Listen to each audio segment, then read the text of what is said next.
Hey YouTube, just going to do a quick video on the 2020 Ghost SLAMR X5.9.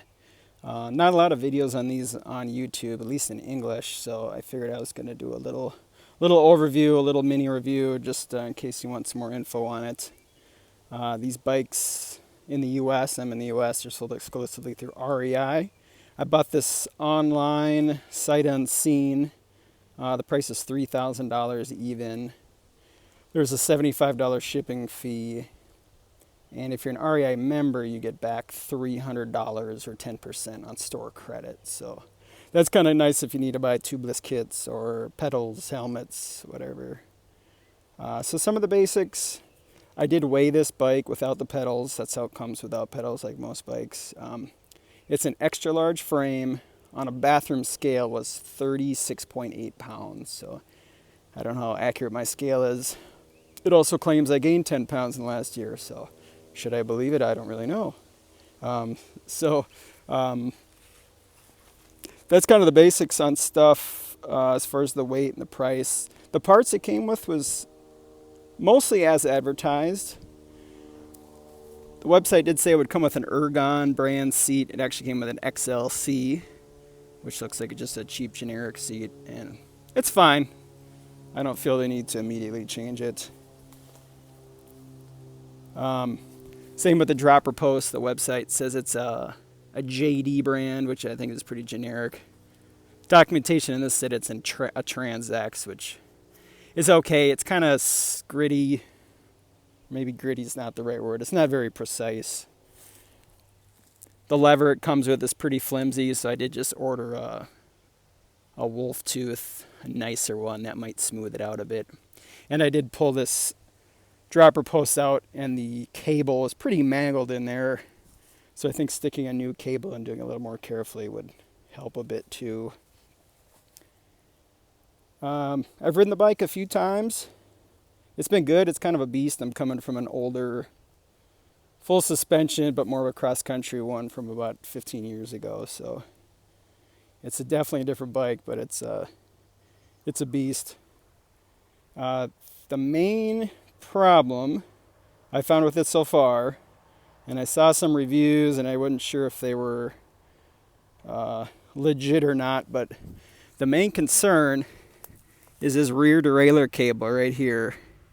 I stuck a piece of paper behind there so you can see it, but the cable runs in an open channel on the side of the chainstay, and it's just friction fit pressed in there, but it comes loose on its own. And you can see this is kind of the natural resting position. That cable is probably less than a millimeter from the chain teeth. Pretty bad. So I've read reviews where that's caught. The chain ring has ripped it up, destroyed the cable, all that sort of stuff. So, and this is a 32 tooth chain ring. Another review online I saw was a 34, which would be even bigger. I don't even know how that would fit, but yeah, this is a 32, and it's basically in contact with it. This big scratch did come out of the box just like that, so that was kind of odd. There is some residue on here. I started with zip ties to try to hold this cable. You can see it does press in, if I can get it to focus. It does press in, and it's pretty flush with the chainstay, but since it is a friction fit, it just wiggles its way right back out and basically comes in contact. I started with zip ties around here, but this chainstay is tapered, so they just kind of loosen up and slide around. Doesn't work. Then I tried some Gorilla Tape, which is what some of this black residue is from. That's pretty good, but the Gorilla Tape is still flexible to where this derailleur cable still kind of pushes out proud a little bit. It's better. It's not perfect. The last combination I was running was Gorilla Tape plus zip ties. And if you cinch the zip ties down into the Gorilla Tape, they do kind of stay put. So I think that would work for now.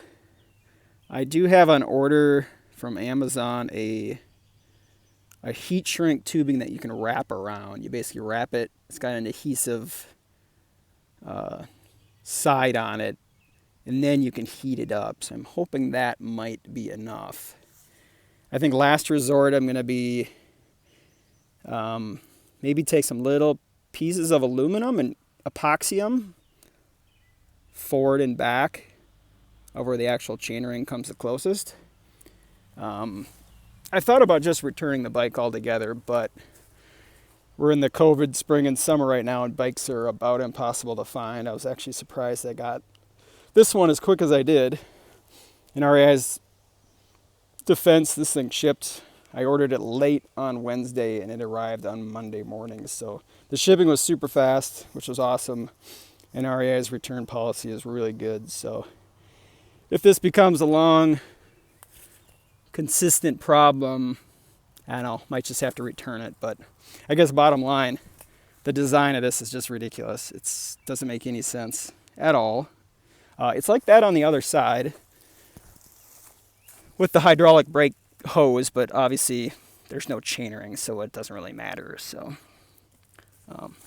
that's kind of the basics. It's a great bike with a major design flaw, in my opinion. I don't know if there's any other products you can think of. Let me know in the comments.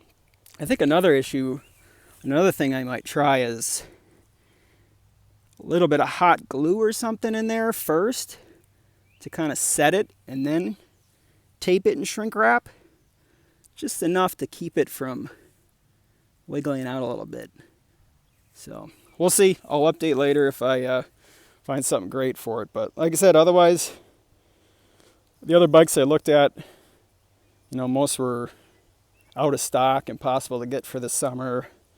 But this was still a pretty good deal, especially if you get your 10% back from REI. So that's about it. I'll update more later.